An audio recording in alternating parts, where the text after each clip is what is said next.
High five, brother. Hey. See? Grown-ups. Hello, my name is Will Pemble. Let's do that. I have a whole lot of really deep data and charts and information. I don't have any of that. My name is Will Pemble, and I have a quick question for you guys, and I'm a little bit participative in the way I do talks and stuff, so I promised Heinrich, the director, and everybody that we wouldn't be doing any questions or interacting because it's a pain in the ass in a room this size.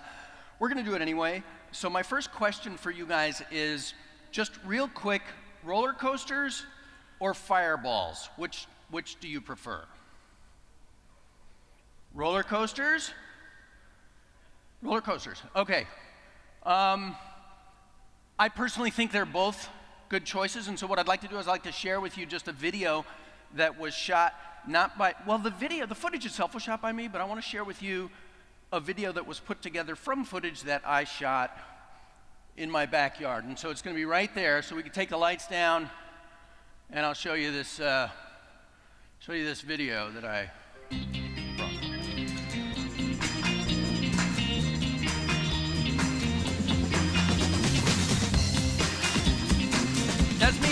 That's me. I built that.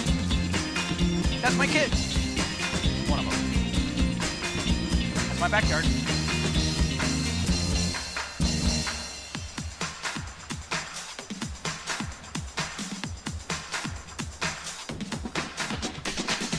That's my friend John.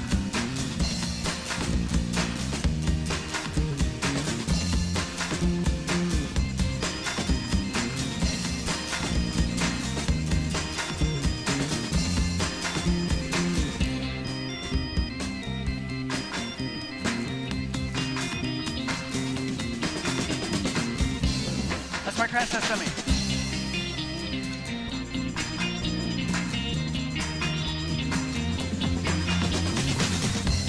That is fire.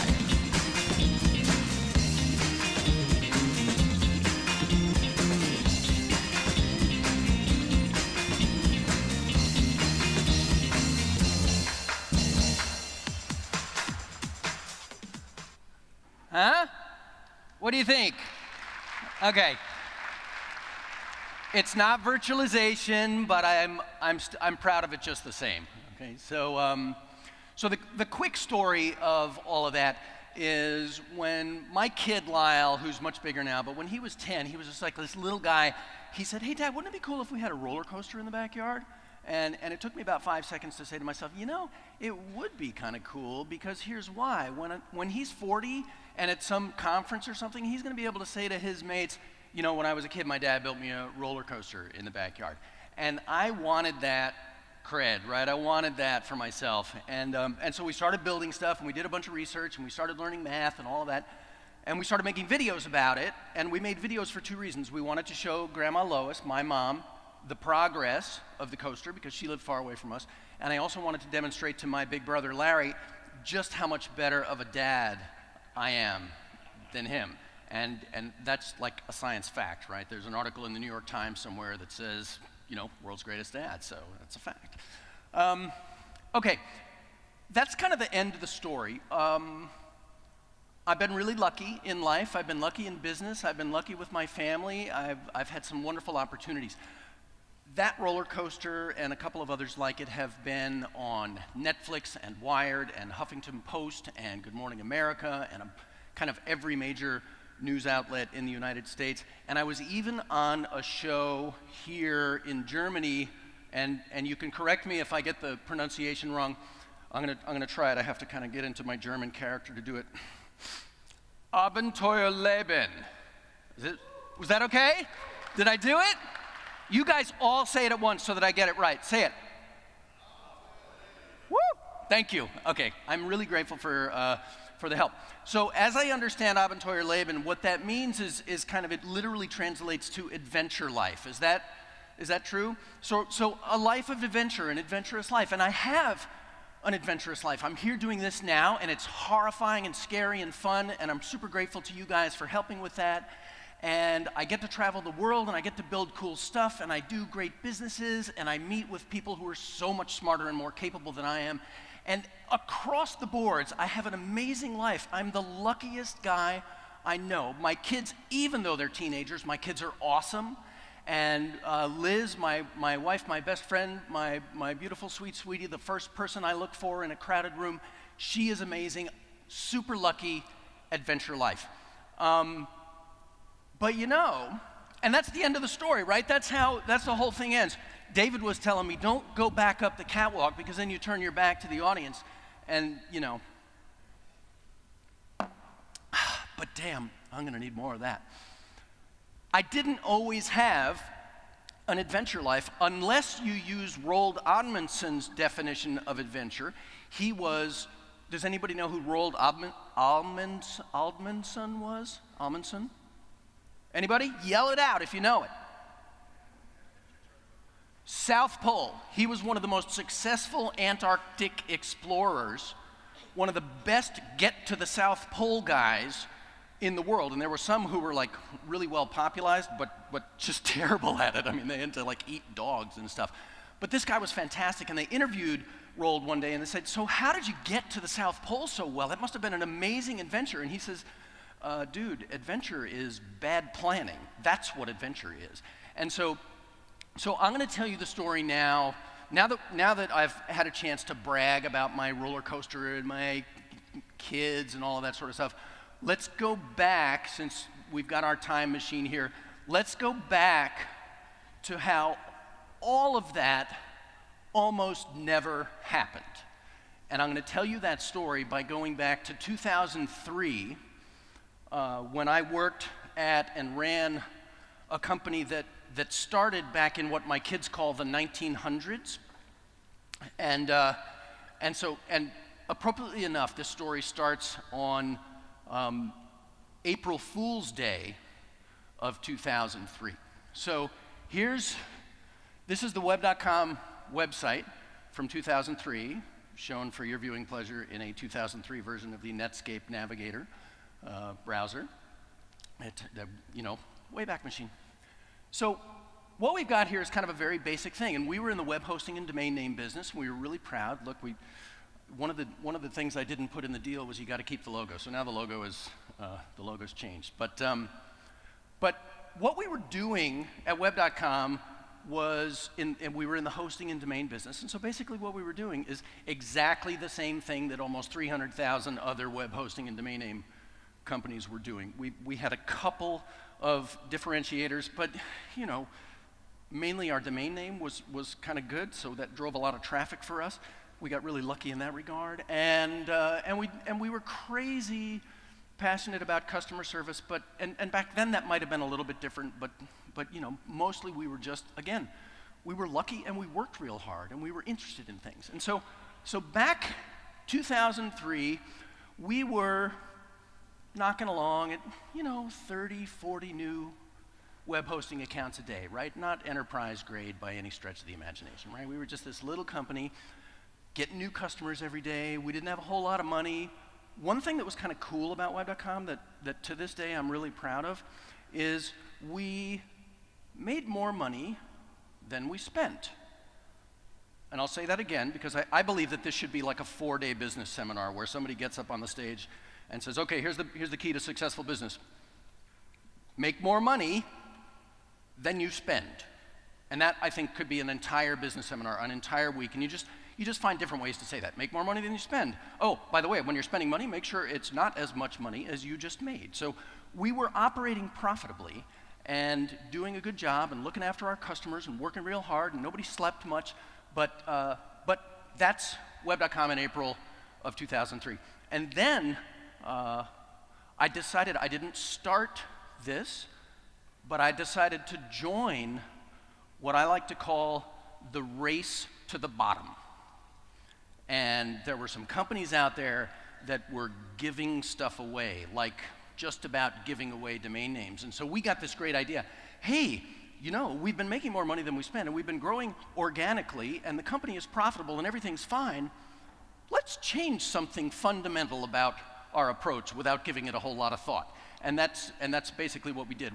I wandered through and I saw some website at the time that was selling domain names for $8 or $9 a year. And we were not selling them for $8 or $9 a year at the time, but we thought, oh man, that'd be fantastic. And then another thing we did, I'm going back over here now to get some water. Another thing that we did was we got much better at Google AdWords. And at the time, that was a relatively easy thing to do, which is why we did it, because it was relatively easy to do. And so we broke the code on Google AdWords. We figured out how to drive traffic to our already pretty frictionless brand, and we started pushing hard to sell domain names at a what? We were selling them at a loss. We were selling domain names at a loss, and we were so proud of our ability to sell domain names at a loss that we decided to invest some money in this losing strategy, which is exactly what we did because I was so smart and clever at the time. And so then we're churning along through the first part of 2003, 30, 40 accounts a day. It's good, we're growing, and we're getting more customers at the end of every day than we had at the beginning of the day. And we're profitable, and it's all good. And then we started this cheap domain names, Google AdWords, drive a lot of traffic strategy, and this is what happened to our customer acquisition situation here, is where in the beginning of the year, we're getting like 30, 40 new customers a day. By July, which is my birthday, by the way, by July, we're at 300, 400. There were a couple of days where we got as many as like 2,000 new customers in a day. So that's a pretty significant change, right? That's a pretty significant growth. What do you suppose, and you really have to yell them out because I can't hear too well from up here, but what do you suppose were some of the things that didn't change between May and June of 2003? Cost? What else? So yep, number of employees, thank you. Yeah, we had 40 people, and we had 40 people squeezed into a room that would fit like 18 legally. So it was very tough. Back in the day, you couldn't just like log into Amazon and dial up your stuff, right? You'd have to like call Dell, order a machine, they would ship the machine, you'd have to unbox the machine, you'd have to rack the machine, and so we ran out of server space all the freaking time. So if you can put 2,000-3,000, shared hosting accounts on a server, we were just like, well, let's just put 4 or 5. What could possibly go wrong with that approach? And so everything went to hell in a bucket because of this Captain Obvious decision that I came up with. It was like, hey, I got an idea, let's try to run with the big dogs. And it was, it was, I guess, a nightmare is probably the best way to describe it. Right? And now we'll think back to Amundsen. Adventure is bad planning. So we had an idea to scale, we decided to build the thing that would scale, and we forgot a whole bunch of other stuff. Has anybody ever been to like a science museum and you see that chair that's twice as big as a regular chair? Anybody seen one of those? They're fun to sit on. They got them outside, and there's like one in front of IKEA that's 10 times as big or whatever. But that twice as big chair is a wonderful lesson in scale because it's twice as big, which is cool, and it unlocks a little bit of your creativity and makes you think, it's like, oh, cool, twice as big. So I love that. Funny thing about the chair, a chair that's twice as big will hold 4 times as many people. You can seat 4 people on a 2x chair.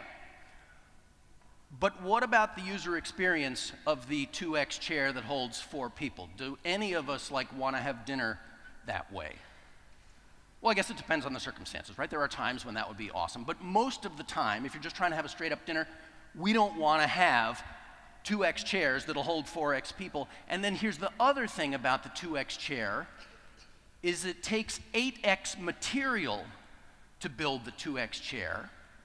So it takes 8 times as much material to build a chair that's twice as big, that holds 4 times as many people, and guess what? It's not as strong, because materials don't work that way. When you just scale something up, it doesn't work predictably. It doesn't just ratchet up its efficiency, its cost, its productivity, its safety, its business model. Nothing about scale is straightforward. You really need to understand it. So we figured out how to scale the shit out of our customer acquisition, and everything else went to hell in a bucket.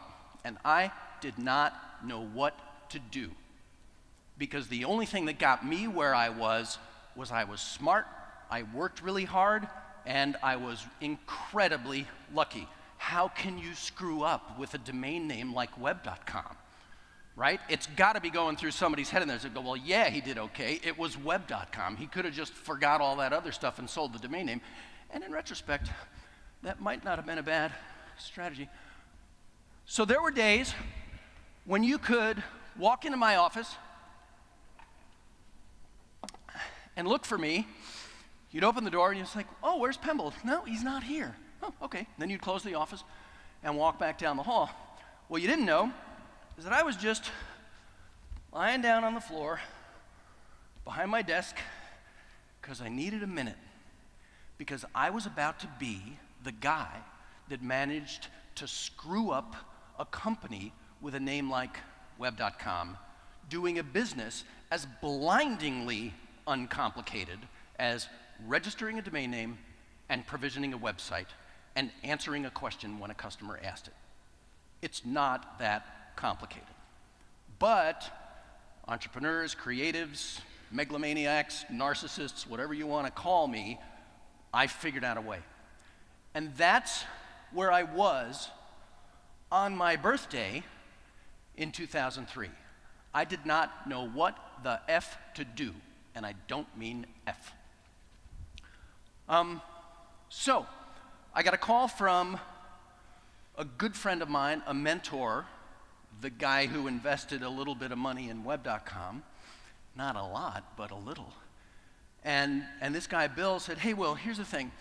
I want you to take a couple of days off, and I want you to go see these consultants, because they're business growth consultants, and I think they can show you some things about your company and show you some things about the way you're doing business that'll really help get you back on track. And I said, Bill, I love you, man, and I really appreciate everything you've done for me, but you know what? I got shit going on. I'm busy. I can't take 3 days off. I'm falling apart here. I'm having an adventure life. I can't. And Bill said, you know what, Will? I totally understand. That makes perfect sense. I'm not giving you any more money unless you go do this, but it's totally your choice. So if you want to stick with your strategy and continue executing on this plan that's going so well for you, no problem. But if you want to stay involved with me, I need you to take this time and go do this thing. And so I went, and I talked to these consultants, and they asked me a bunch of questions. And the main takeaway that I got from this meeting, this in late July, early August of 2003, changed every single thing about my business, about my life, about everything I thought I understood. What we started with was the business. What was causing the problems? So you could look at it, on the face of it, it's like, well, you started growing customers so much, and that's why, and you don't have enough employees, and you can't rack servers fast enough, and all of those issues, those must be the things that are causing you the difficulty. And at the face of it, that's what I thought, and I thought, well, shit, if I could just rack servers faster, everything would be fine, or if I could just hire people faster, everything would be fine. But when I would hire somebody to solve this problem, I would hire just a carbon copy of the person that, customer service. We're like, we'll just copy and paste more customer service reps. But that doesn't work either, right? Go read the book, What Got You Here Won't Get You There. It's really true. We reach these break points in our growth, personally, professionally, business-wise, strategy, everything, where the stuff that got you to your level of success right now will not get you to the next level. Look at any company that's doing $20 million in revenue today or $200 million in revenue today. I promise you, they've spent the last few years right at that break point, right at that 200 million or right at that 20 million. 20-year-old company doing $20 million, little mom and pop shop. I promise you, the last 3 years, they've been exactly where they were, because the skills that got them to that level will not get them to the next level. And I couldn't let this happen. So what we learned about our business and about ourselves was that there are 3 things, and only 3 things, that we have to worry about when we're considering what is killing our business. Or if you're what a guy I met once called a hierarchical leader, if you work for a big company and you're a manager or director, what are the big 3 career killers? Now, while I'm walking back over there to get more water, I want you guys to yell out some ideas, and you have to yell really loud. What are the big 3 career killers? Yell them out. What's going to kill your business faster than anything else? Yell it. What? Oh, I can't hear a word you're saying. That's right. That's right. Say? Again? Say? Cash flow? Yeah, that's one. What else? Pardon? Investors, okay, money. What else? Again? Stock? Employees? What else? Absence of innovation, yeah, that's kind of a good one. What else? Say? Big boss? The big boss. Well, yeah, dude, exactly. It's the leader every single time. Sir? Oh, look at you. Communication is one of the big 3 business killers. That is absolutely a fact. As soon as I reach the limit of my capabilities in the area of communication, as soon as I'm no longer able to get you to know what I mean and for me to know what you mean, or to communicate far enough or wide enough or fast enough or with the right level of complexity, as soon as I reach my limit of communication, my business will stall, stop, or die. All right? I'm looking at the clock here.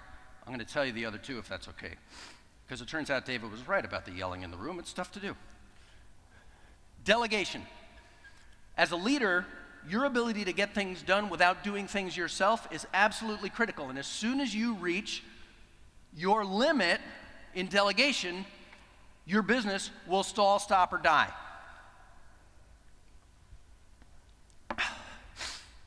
And the third one is time management.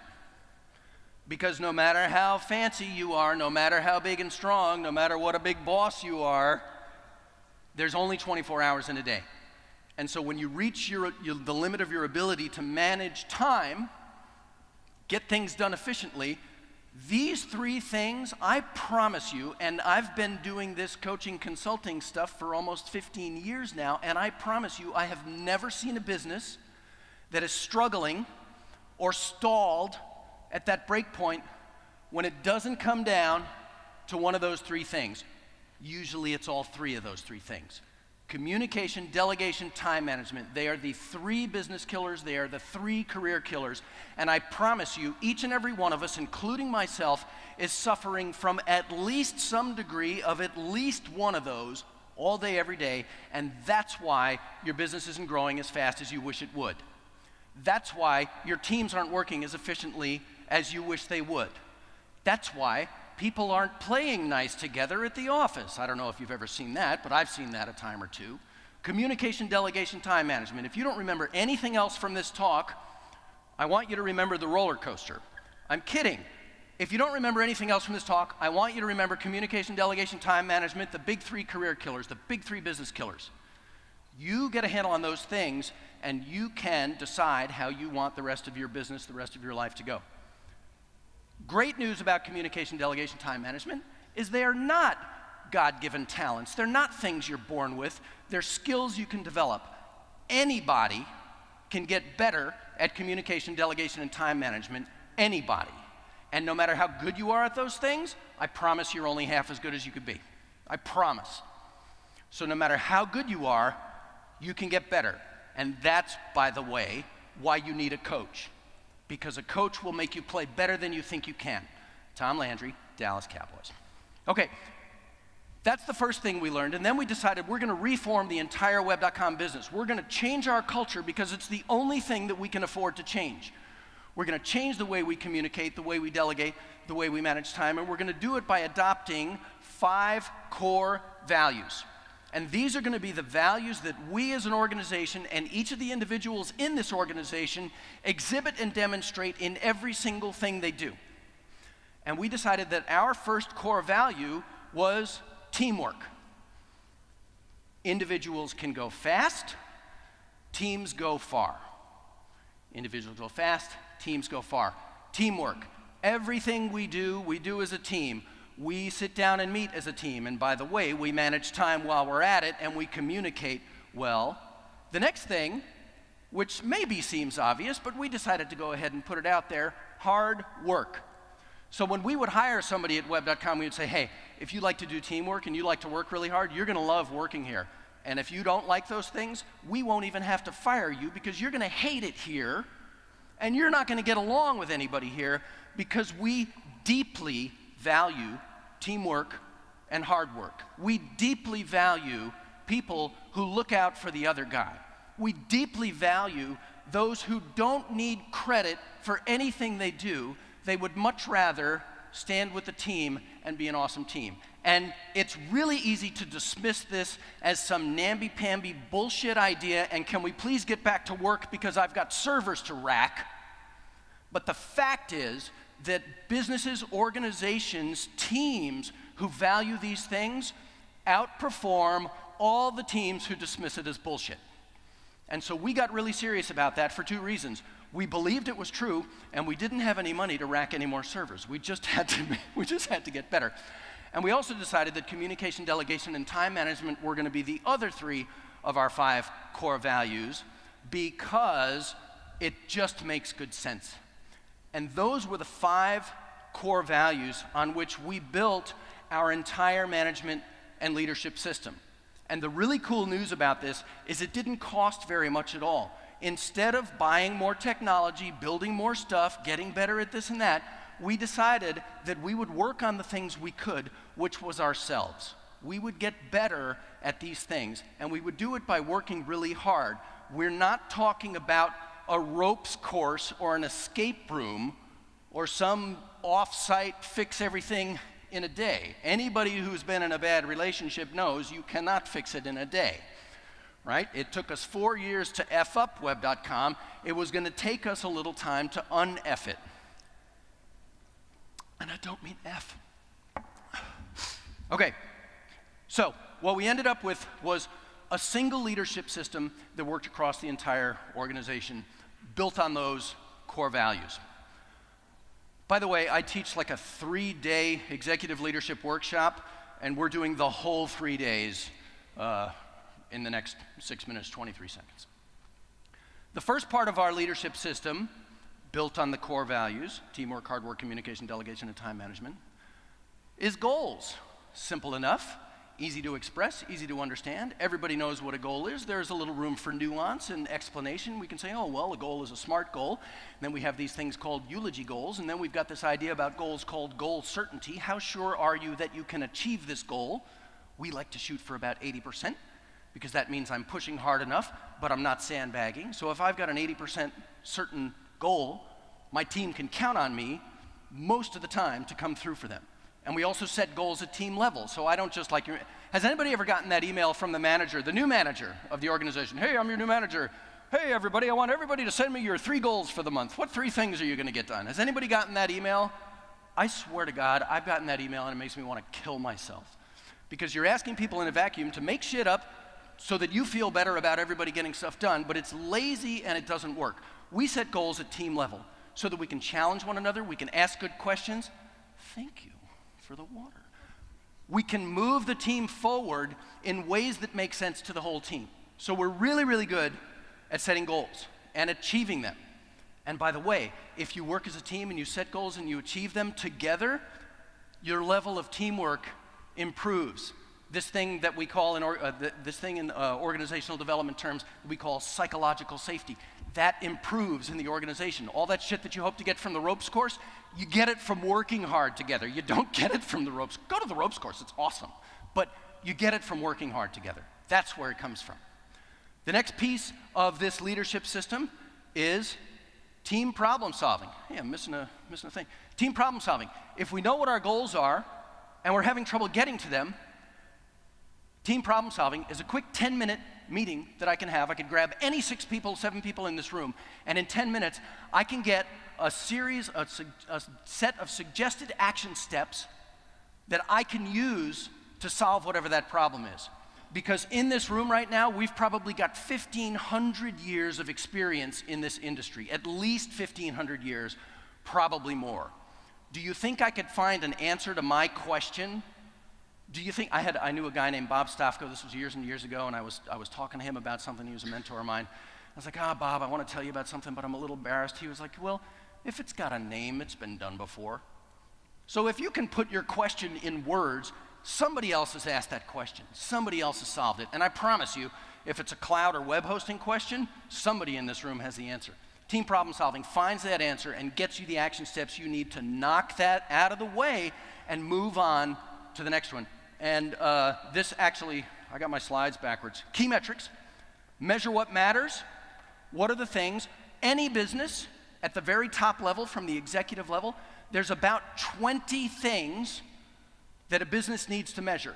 Think of those things as sort of like the vital signs of your company, heartbeat, blood pressure, body temperature, respiration. Those are the things that the doctor checks first when you go there. And the reason that they check them first is because if they're all okay, we kind of don't have to worry about anything else. What are the key metrics of the business? If I look at those really quick and I see that they're all good, we're good. Let's get back to work, set more goals, solve more problems.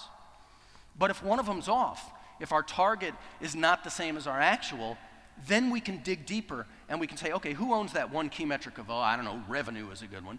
Let's go talk to the VP of sales. And then that VP of sales in his organization, he's going to have probably 5 of his own key metrics, maybe 20 or so in his department. But we can drill down and very quickly figure out what the hell is going on that revenue key metric isn't where it should be. And we save a whole lot of time. And by the way, since one of our skills and one of our core values is communication, we can have those conversations without attacking the person. We can disagree about things without getting upset. We don't have to take any of the time to get unpissed off at somebody because they started a conversation with, what the hell is wrong with you? Where's the revenue? Right? If I want to know about revenue and I'm going to the guy who I depend on for revenue, maybe best to not piss them off. I don't know. We do that because we're really, really good at communication. We're experts at it. We teach it, we do it, we live it. So, key metrics, goals, team problem solving. After a time, after I sold web.com,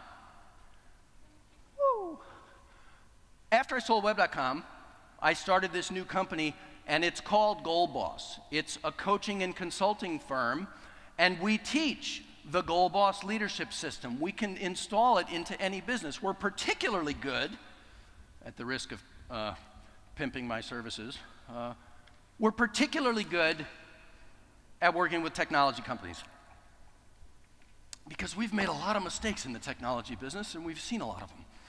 And we can help push things out of the way that are in the way. We can help get your people focused. We can help get them worrying about the things that matter most, the key metrics. I wrote a book. It's called Goal Boss because these days I kind of just name everything Goal Boss. I'll think up a new name eventually, but and then we also built a SaaS platform that manages all of the things in the Goal Boss leadership system. And that's like the whole deal. And so now I wander around the country, I work with companies, I help them manage things like communication, delegation, and time management. I help them get focused on their key metrics, set goals, solve problems as a team, come together as a team, and companies that work with us grow much faster than companies that don't. And you know what? If you don't want to hire a Goal Boss, go hire one of our competitors. But if you want to win in this space where so much of everything is just exactly the same, I don't know if you saw Bobin's pitch the other day. He put like the 4 columns, the hosting comparison chart, hilarious. So much of it is the same. You really, really, really need to find yourself a true differentiator, and that is always going to be your people. It's always going to be your people. Let me pimp one more thing. This afternoon, I'm doing a 90-minute session called the 90-Minute Coaching Challenge. And if you want to come to that this afternoon, in 90 minutes, I will teach you guys how to be an awesome coach for your employees. I'll teach you how to stop managing, stop kibitzing about tasks, and start coaching your people so that they start setting their own goals, understanding their own key metrics, and solving their own problems. And then you as a leader will have delegated their job to them. Wait a minute, I can hire someone and they will do their job? I don't have to follow them around? Yes. In 90 minutes, I can teach anybody how to be a solid coach. And from there, you can grow and become an amazing leader as well. But it starts with coaching. 90-minute coaching challenge. It's over in the Scary Clown Room. That's what I call it, because damn it, it is. At 3 p.m. today. And also, if you come to that thing, I will give you 3 months of the Goal Boss coaching platform so that you can use that. That's our SaaS coaching platform. I'll give you 3 months of that. If you want to pay for it, I'll give that money to the Acronis Foundation so that they can build awesome schools for awesome kids, which is a thing worth doing. Guys, I'm a little bit over time. I'm grateful for you putting up with me. I know that my presentation style is sometimes a little bit different than others. My name is Will Pemble, and have a great show, and thank you so much for the time. Will Pemble, ladies and gentlemen, Will Pemble.